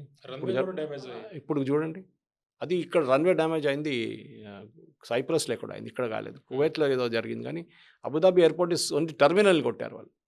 ఎందుకంటే మొత్తం ఈ ప్యాసింజర్ ట్రాఫిక్ అంతా ఆగిపోయింది. 20,000 మందో 24,000 మందిని ఇప్పుడు హోటల్లో ఉంచుకున్నారు వాళ్ళు అక్కడ. ఎన్ని రోజులు? ఏదో ఒక రోజు తెరవాలి కదా, వీళ్ళందరూ వాళ్ళ ఇంటికి వెళ్ళాలి కదా, లేకుంటే వాళ్ళు ఎక్కడికి వెళ్తున్నారు అక్కడికి వెళ్ళాలి కదా. ఇది జరిగింది మన అంటే దగ్గర ఈ కూడా. దేశాలు అమెరికా మీద ప్రెషర్ తీసుకురావడానికా? అమెరికా మీద ప్రెషర్ తీసుకుని అమెరికా పనిచేయదు, పని చేయదు ఎప్పుడు. హ్మ్. ఇప్పుడు వీళ్ళు ఏం చేస్తారంటే, ఇరాన్ ఎందుకు చేశారంటే, దాడి చేసినప్పుడు వాళ్ళు దుబాయ్‌ది ఎకానమీని డిస్ట్రాయ్ చేశారు. రైట్. రైట్. ఆ! ఒక్కరోజు బంద్ అయితే ఎయిర్‌పోర్ట్ ఎంత నష్టం అని ఆలోచించండి. వాళ్ళకి నష్టాలు చాలా ఉంటాయి. ఒక అవును. 5 రోజులు బంద్ చేస్తే అంతే సంగతి. ఏవియేషన్. టూరిస్ట్ ట్రాఫిక్ ఆగిపోతుంది. మీకు రెగ్యులర్ ట్రాఫిక్ మీద ఆగిపోతుంది. మీ ఏవియేషన్, మీ ఎమిరేట్స్ ఎయిర్‌లైన్ దెబ్బతింటది. అవును. అటు గల్ఫ్ ఎయిర్ అక్కడ. ఓకే. ఫ్లై దుబాయ్ ఇక్కడ నుంచి ఉంది మళ్ళీ. ఇట్లాంటి చాలా ఎయిర్‌లైన్స్ ఉన్నాయి. సురేష్ ఖతార్ గారు, ఎయిర్వేస్. ఈ చైనా అనేది చైనాకి, ఇరాన్‌కి బాగా సంబంధాలున్నాయి. ఇరాన్ దగ్గర నుంచి చాలా ఆయిల్ చైనా అనేది దిగుమతి చేసుకుంటూ ఉంటుంది. అయితే చైనా ఈ ఓవరాల్‌గా ఇరాన్, ఇజ్రాయెల్, యూఎస్ ఈ విషయంలో అది ఖండిస్తోంది గానీ యాక్షన్‌లో లేదు. ఎందుకంటే యాక్షనా? ట్రేడ్ చైనా ఏం భయమా? చేస్తారు? హ్మ్. చైనా ఏమన్నా చేస్తే ఏం చేయరు. ఒక రాయి గురించి కూడా ఏయరు యూఎస్ వైపు. హ్మ్. వాళ్ళకి తెలుసు దాని సంగతి ఏంటంటే. అంటే వాళ్ళంటే ట్రేడ్ భయమా వాళ్ళకి? ట్రేడ్ అని కాదు. హ్మ్. వాళ్ళెందుకు వెళ్తారు? మీరు చైనా, మీరు షీ జిన్‌పింగ్ చైర్‌లో కూర్చోండి మీరు. అప్పుడు మీకు అర్థమవుతుంది. నేనెందుకు దాంట్లో ఎళ్లి నా కాళ్ళు పుల్లలు పెట్టాలి నేను? నేను చేయను. వాళ్ళు కొట్టుకుంటున్నారు. నేనెళ్ళి దాంట్లో నా పెడితే అంత సంగతి నా సంగతి అయిపోతది. నన్ను ఫినిష్ చేసి పడేస్తారు వీళ్ళు. Hmm. I should not interfere. There nothing to do with me. వాళ్ళు కొట్టుకున్నారు. హ్మ్. మేము ఆయిల్ కొంటున్నాం. కరెక్టే. దాంట్లో తప్పేముంది? ఆయిల్ కొంటున్నాం. ఇరాన్ దగ్గర బ్యాన్ చేశారు. బ్యాన్ నాకు వాడి సంగతే లేదంటాడు. హ్మ్. రష్యా దగ్గర బ్యాన్ చేశారు కానీ అక్కడి నుంచి కూడా కొంటున్నానంటాడు. చైనాకేంటంటే ఇప్పుడు వాళ్ళ చైనీస్ సిటిజన్ కూడా ఒక చనిపోయారు అక్కడ బాంబింగ్‌లో.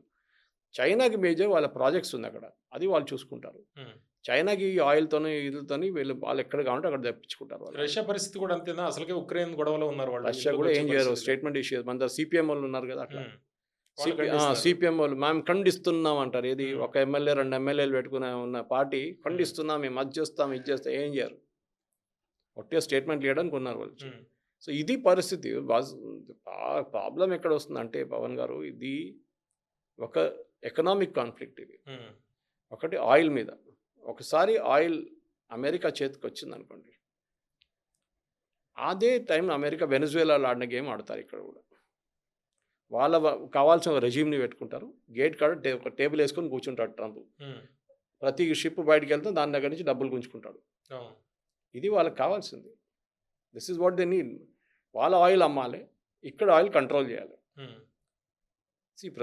ఈ సౌదీ అరేబియా గానీ, యూఏఈ గానీ వీళ్ళకి భయం అమెరికా అంటే.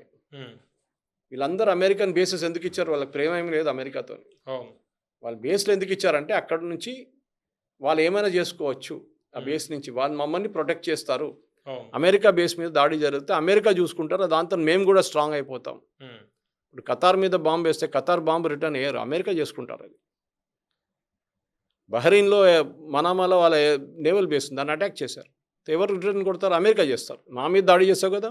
సరే నేను చూసుకుంటా అని చెప్తారు. హ్మ్. బహ్రెయిన్ అంటారు మాకు తెలియదు ఏం జరుగుతుందో.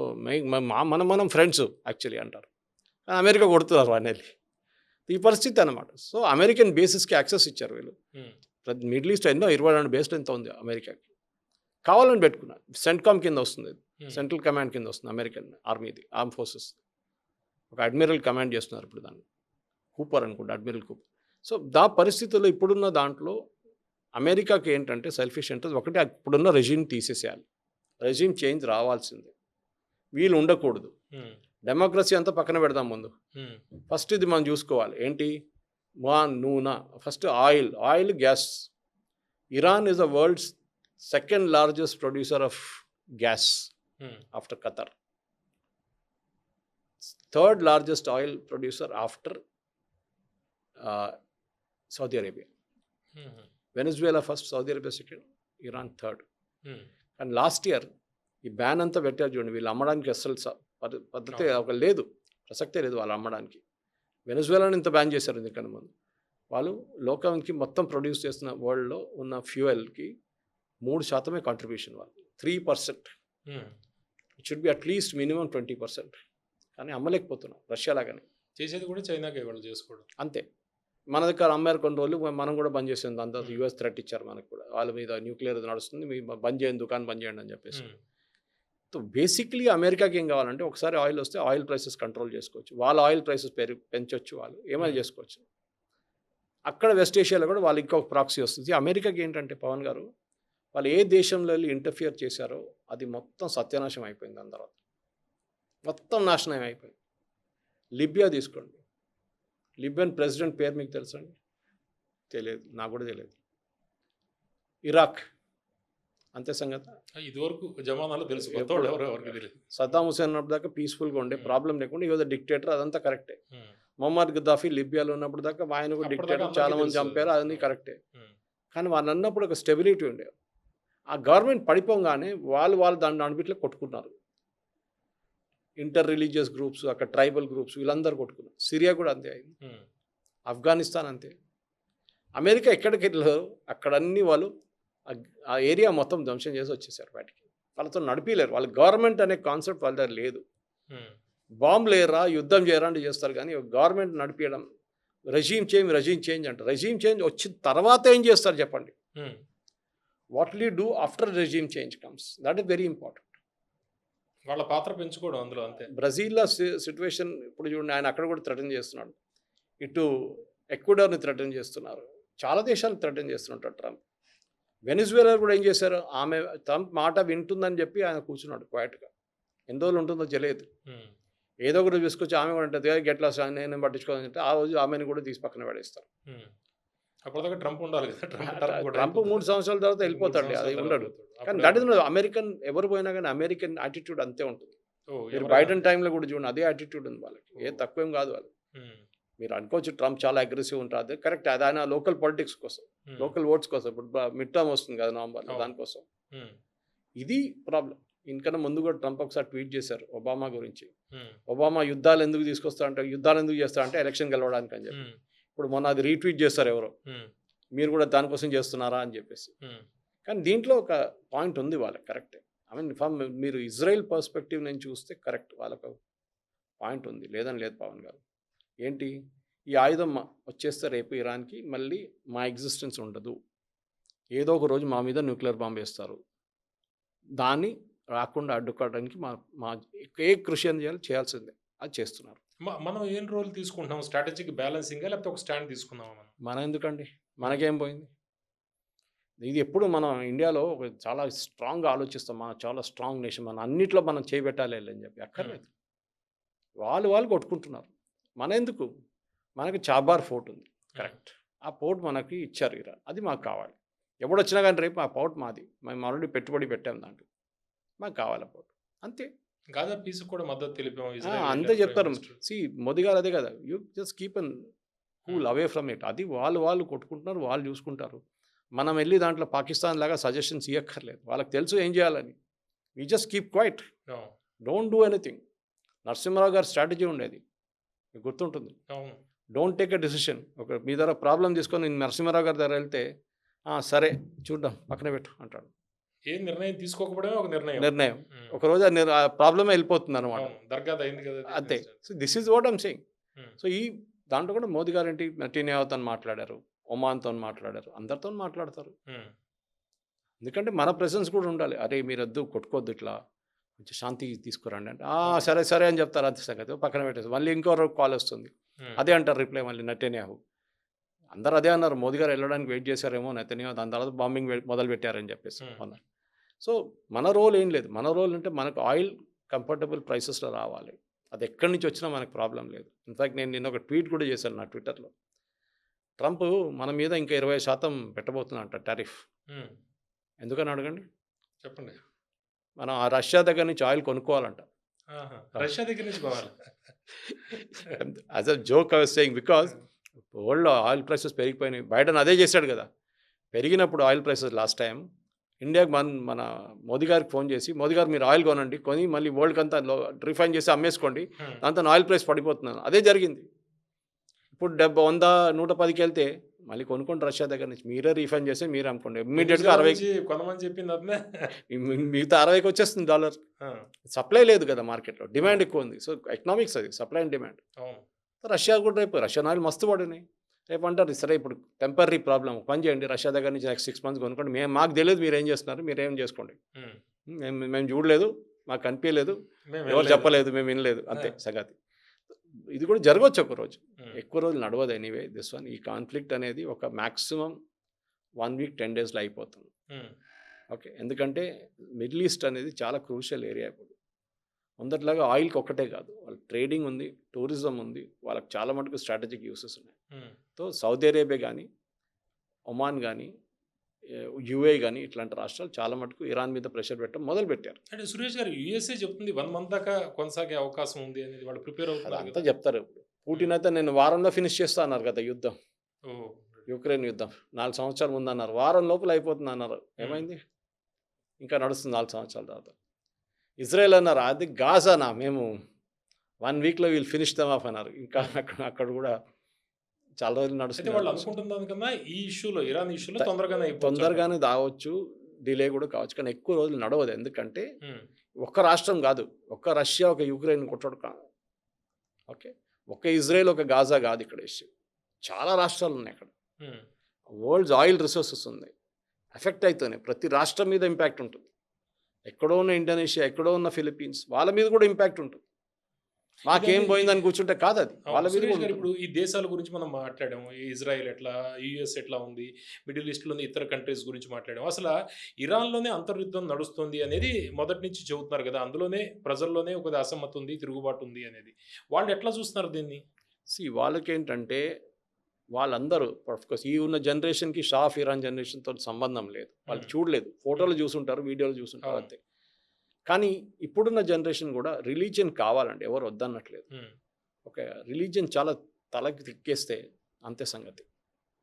ఇది కూడా అంతే. మీరు ఆఫ్ఘనిస్తాన్ చూడండి, ఆఫ్ఘనిస్తాన్ కూడా అంతే కదా, మహిళల్ని బయటికి వెళ్ళకూడదు, వాళ్ళు ఆఫ్ఘనిస్తాన్, చదువుకోరు. ఇరాన్లోనే ఎక్కువ కదా ఇదంతా. అదే అంటారు.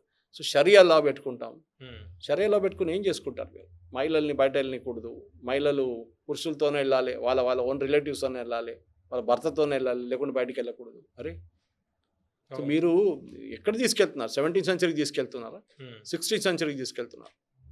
ఇరాన్ ఒక మోడర్న్ నేషన్. ఇరాన్లో పవన్ గారు, వాళ్ళ education is one of the best. అవును. 99% మహిళలకి గ్రాడ్యుయేషన్ లెవెల్ ఎడ్యుకేషన్ ఉంది అక్కడ. They highly educated. ఉమ్, వాళ్ళ health care one of the best in the world. వాళ్ళ దగ్గర కేపబిలిటీ ఉంది.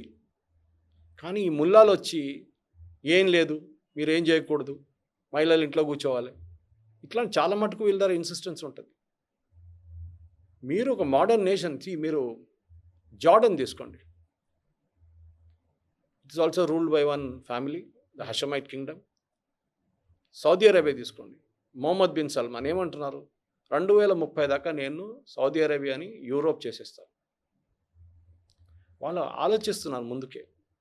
వీళ్ళు అది లేదు వీళ్ళ దగ్గర. ప్రోగ్రెసివ్ థాట్స్ ఉన్నాయి. ప్రోగ్రెసివ్గా ఉండాల్సిందే. ఉమ్, ఒక టైంలో సౌదీ అరేబియాలో మహిళలకి ఓటింగ్ లేకుండే, ఇప్పుడు వచ్చిందా? మహిళలు కారు నడిపించకూడదు, నడిపిస్తున్నారా? లిక్కర్ కన్జ్యూమ్ చేయదు, లిక్కర్ కూడా ఉంది అక్కడ. యూఏకి వెళ్తే, నేను యూఏకి వెళ్ళినప్పుడు, దుబాయ్కి వెళ్ళినప్పుడు సర్ప్రైజ్ అయిపోయింది. యూరోప్లో ఉన్నానా, ముస్లిం రాజ్యంలో ఉన్నా అనుకున్నాను నేను. టూరిస్టులు అందరూ, ఉమెన్ లేడీస్ అందరూ డ్రెస్ చేస్తున్న చూస్తే మనకు డౌట్ వస్తుంది, మనం యూరోప్లో ఉన్నామా ఎక్కడ ఉన్నామా అని చెప్పేసి. వాళ్ళకి తెలిసిపోయింది టూరిజం కావాలంటే ఇంతే సంగతి. మేము ఇదంతా సున్నీలు ఇదంతా. మేము థాయిలాండ్తో కాంపీట్ చేయాలి, అది చూస్తున్నారు వాళ్ళు. ఉమ్, నాకు టూరిజం కేదు, మీరు బుర్కా వేసుకొని రావాలంటే ఎవడు రాడు మీ దగ్గరికి.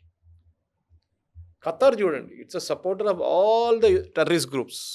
మీరు లోకంలో ఏ టెర్రరిస్ట్ గ్రూప్ అన్నా చూడండి, ఖతార్ వాళ్ళ దగ్గర ఉంటారు.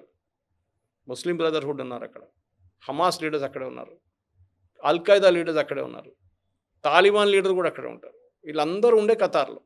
అక్కడ యుఎస్ ఎయిర్ ఫోర్స్ బేస్ కూడా ఉంది, అన్నిటికంటే పెద్దది. ఆలోచించండి. అప్పుడు ఎప్పటి నుంచో అంటారు ఖతార్ టెర్రరిస్ట్ సపోర్ట్ చేస్తారు. వాళ్ళు ఏమంటున్నారు, మా దగ్గర ఉంచుకున్నా అని చెప్పి మీకు రాత్రి నిద్ర వస్తుంది, వీళ్ళు ఏం చేస్తున్నారో నాకు తెలుసు, వీళ్ళు బయట ఎడిసేస్తే సంగతి అంతే, మా దగ్గర ఉంచుకుంటున్నాం వాళ్ళని, వాళ్ళు ఎంజాయ్ చేసుకొని ఏమని చేసుకొని, వీళ్ళు ఇక్కడి నుంచి బయటికి వెళ్తే అంత మళ్ళీ మమ్మల్ని అడగకండి వీళ్ళు ఏం చేస్తారని. లీడర్లన్నీ మేము ఇక్కడ పెట్టుకున్నాం దానికోసం. వాళ్ళు అక్కడ లంబాగ్ని నడిపించుకుంటా, పోస్ట్ నడిపించుకుంటా, పెద్ద పెద్ద ఇది చెప్తారు, పెద్ద ఇల్లు మ్యాన్షన్ కట్టుకొని అక్కడ ఉంటున్నారు వాళ్ళు. వాళ్ళకి ప్రాబ్లం లేదు. అంటే హిజాబ్‌లో గత కొన్ని సంవత్సరాల క్రితం హిజాబ్‌లోంచి హెయిర్ బయటకు వచ్చిందని ఒక మహిళని అక్కడ రివల్యూషనరీ గార్డ్స్ చంపేశారు. దాంతోటి నిరసనలు పెద్ద ఎత్తున వచ్చాయి. అక్కడ కొద్దిగా అంతర్యుద్ధం పబ్లిక్‌లోకి చాలా వ్యతిరేకత ఉంది అనేది వచ్చింది. వాళ్ళని ఇప్పుడు యూఎస్ ఏదైనా వాడుకుంటుందా? ట్రంప్ కూడా పదే పదే అంటున్నాడు కదా! పబ్లిక్‌లని చూడండి మీరు అనేది. కరెక్ట్. ఇప్పుడు కూడా మొన్న కూడా జరిగిన ప్రొటెస్ట్‌లో ఆల్మోస్ట్ 12 మంది చనిపోయారన్నారు. అవును. కొంతమంది 5,000 అంటున్నారు. కొంతమంది 1200 అంటున్నారు. వాళ్ళు 600 అగ్రీ చేశారు. అంటే ఒక వ్యతిరేకత ఉంది రెజీమ్‌కి. దాని డౌట్ లేదు. హ్మ్. ఎందుకంటే ఇప్పుడు మన రెజీమ్ చేంజ్ అనగానే మనం నేపాల్ గురించో, లేకుంటే శ్రీలంక గురించో, లేకుంటే బంగ్లాదేశ్ గురించి ఆలోచిస్తాం. అక్కడ ఉన్న రెజీమ్ చేంజ్ ఇంకోటి ఉండే.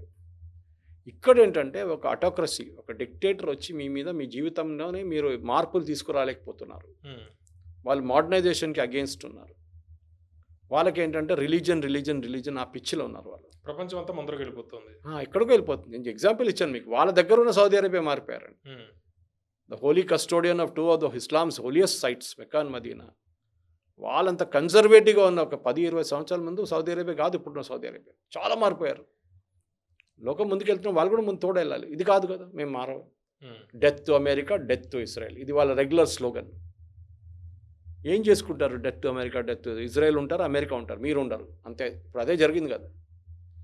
చెప్పుకోవడానికి చెప్తారు, ప్రొసెషన్ తీయడానికి, స్లోగన్ షౌట్ చేయడానికి అంతా బాగానే ఉంటుంది. కానీ ప్రజలు మార్పు కోరుకుంటున్నారు. ప్రజలకి మోడర్నైజేషన్ కావాలి. హ్మ్. వాళ్ళ పిల్లలంతా బాగా ఎడ్యుకేట్ చేసుకోవాలి. ఇరాన్ నుంచి చాలామంది పారిపోయారు వీళ్ళు ఫస్ట్ వచ్చినప్పుడు, ఖొమైనీ వచ్చిన టైంలో. వాళ్ళు యూఎస్ఏలో ఉన్నారు, యూకేలో ఉన్నారు, యూరోప్లో మిగతా చోట్ల ఉన్నారు. They are doing very well. ఇక్కడ ఏంటంటే కాదు, రిలీజన్ ఇస్ మోస్ట్ ఇంపార్టెంట్. షరియా లా చేయి కోసేస్తాం, ఉరి తీసేస్తాం, ఏమనంటే ఏదైనా ఇన్స్టెంట్ పనిష్మెంట్. హ్మ్. అది నడవద్దు. ఆ లోకం మారిపోయింది. That's completely changed. మీరు కూడా మారాల్సిందే. అది ఇరాన్లో ఒక మెసేజ్ అనమాట. ఇరాన్లో ఉన్న నేతలకి ఇప్పుడున్న మెసేజ్ అంటే మెయిన్గా మీరు మారకపోతే ప్రజలు మిమ్మల్ని మార్చేస్తారు. అది జరుగుతుంది. దానికి ఇజ్రాయెల్ సహాయం చేస్తారా? దానికి యుఎస్ సహాయం చేస్తారా? దానికి సౌదీ అరేబియా అడ్డంకులు పెడతారా? లేకుంటే ఖతార్ ఏం చేస్తారు? హ్మ్. ఒమాన్ ఏం చేస్తున్నారు? ఇదన్నీ ప్రశ్నలు ఉంటుంది. కానీ ఓవరాల్ మీరు పిక్చర్ చూస్తే బహుశా ఇంకా వారం లోపల నా అంచనా అంటూ వారం కన్నా ఎక్కువ ఉండదు ఇది సిచ్యువేషన్, ఈ కాన్ఫ్లిక్ట్ సిచ్యువేషన్. కానీ చాలా ఇంపార్టెంట్ కండిషన్ అంటే వాళ్ళ నడుమిటి నుంచే ఒక లీడర్ బయటికి రావాలి. పవన్ గారు చాలా ఇంపార్టెంట్ అది. బయట నుంచి షా ఆఫ్ ఇరాన్ కొడుకు ఉన్నాడు అక్కడ 40-50 సంవత్సరాల ముందు సిటీ అక్కడ వెళ్ళిపోయినాడు, యూఎస్కి వెళ్ళిపోయాడు తెహరాన్ నుంచి. ఆయన తీసుకొచ్చి దర్స్ నో యూస్. అతను కూడా ఏదో స్టేట్మెంట్ ఇచ్చాడు కదా ఇప్పుడు. కాదు, ఏంటంటే గ్రౌండ్ రియాలిటీతో టచ్ లేరు ఆయనకి, తెలియదు. ఒక ఫేస్గా పెట్టుకోవచ్చు అంతే పోస్టర్ మీద, హ్మ్. కానీ ఆయనకి రాజ్యం ఎట్లా పరిపాలించాలని తెలియదు ఆయనకి. అక్కడి నుంచి వాళ్ళ నడుమిటి నుంచే ఎవరో పైకి వస్తారు బయటికి ఇప్పుడు. ఓకే, వాళ్ళ ఇప్పుడున్న ప్రెసిడెంట్ ఉండొచ్చు, లేకుంటే ఇంకెవరైనా ఉండొచ్చు. అంటే వాళ్ళే వస్తారా లేకపోతే యూఎస్ తెప్పిస్తుందా? యూఎస్ తెప్పించి ఎక్కువ రోజులు నడిపేయలేరు. హ్మ్. సోవియట్ యూనియన్ ఏం చేశారు ఆఫ్ఘనిస్తాన్లో మనకు తెలిసింది. వాళ్ళ మనుషులు తెచ్చుకొని పెట్టుకున్నారు. హ్మ్. ఏమైంది లాస్ట్లో? వాళ్ళు తరిమి కొట్టారు. తాలిబాన్, ఇదే తాలిబాన్ అప్పుడు ఉండే వాళ్ళు చేశారు. మీరు ఏ దేశంకి వెళ్ళినా కానీ మీరు పాపులర్గా లేని మనిషిని బయట నుంచి తీసుకొస్తే అదే అవుతుంది. దానికోసం వెనిజువేలాలో చూడండి, అమెరికా తప్పు చేయలేదు. వాళ్ళు ఫస్ట్ ఒక నోబెల్ ప్రైజ్ విన్నర్ ఉండే ఆమెను తీసుకొస్తా అనుకున్నా, కానీ మళ్ళీ ట్రంపే చెప్పారు ఈ మాట. మీకు గుర్తుంది, స్పెసిఫిక్ కూడా నేను అదే వర్డ్ రిపీట్ చేశాను ఇప్పుడు. దట్ ఆమెకి లోకల్ టచ్ లేదు, ఎన్నో సంవత్సరాల నుంచి బయట ఉంది, ఎగ్జైల్లో ఉంది. యువరాజు కూడా అంతే అవుతుంది. ఈ యువరాజు కూడా అంతే. బికాజ్ ఆయన మాట్లాడడానికి అదన్నా బాగుంటుంది, కానీ రేపు కొత్త గవర్నమెంట్ ఫామ్ అయితే కాకుండా అమెరికా సపోర్ట్తో ఆయన వచ్చి ఏదో ఒక పదవి ఇవ్వచ్చు, ఆయనకి ప్రెసిడెంట్ అని చెప్పుకోవచ్చు. పవర్ ఏమి ఉండదు, సంతకం పెట్టాలంతే. So that is good enough international level చూపించుకోవడం. కానీ కంట్రీ నడిపించడం అనేది ఇంకో బాల్ గేమ్ అది. పవన్ గారు అది చేయడానికి చాలా కష్టపడాల్సి వస్తుంది. ఎందుకంటే ఇరాన్కి ఇప్పుడు కావాల్సింది 2-3. ఒకటి, ఒక స్టేబుల్ గవర్నమెంట్, వాళ్ళ కరెన్సీ స్టేబుల్ కావాలి.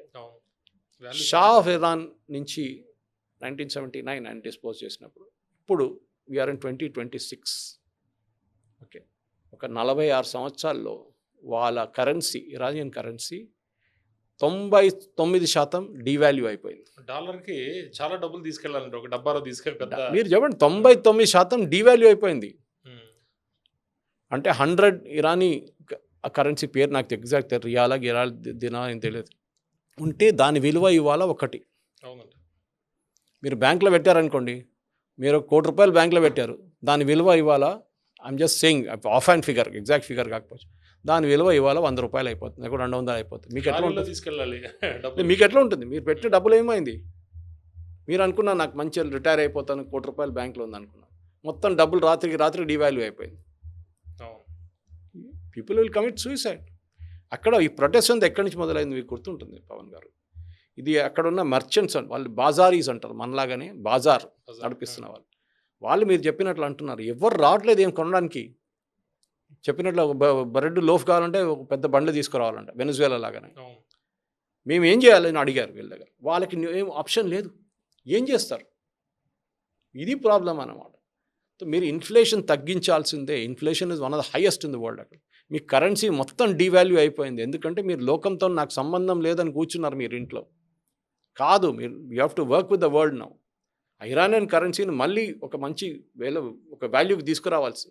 అక్కడ ప్రజలకి మంచి క్వాలిటీ ఆఫ్ లైఫ్ కావాలి.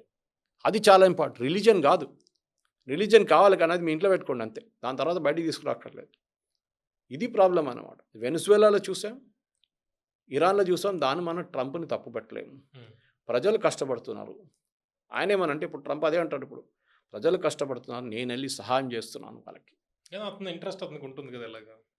ఉంటుంది, ఉండడం అనేది కాదు, డిస్ప్యూట్ ఏం లేదు దాంట్లో. కానీ ఏంటంటే ఆయన రెజీమ్ ఎక్కడెక్కడ ఉందో, నేను చూడండి 3 గవర్నమెంట్లు కొత్త గవర్నమెంట్ నేనే పెట్టాను అంటాడు. దాని ముందు క్లింటన్ చేశారు. బుష్ అయితే వెపన్స్ ఆఫ్ మాస్ డిస్ట్రక్షన్ ఉందని చెప్పి సద్దాం హుసేన్ మీద లేనిపోయిన మిసైల్ ఇచ్చారు. ఏమైంది లాస్ట్లో? వెపన్స్ దొరికిందా? తర్వాత అన్నారు నో సచ్ వెపన్ అన్నారు. ఆయన కిందకు దింపాలండి, ఆయన నచ్చలేదు, వీళ్ళు ఎవరికి నచ్చదు సద్దాం హుసేన్ అంటే, వాడిని పట్టించుకోడు వీళ్ళెవరిని. సో ఆయన చంపి ఆయన చంపేశారు. గద్దాఫీని కూడా అదే చేశారు.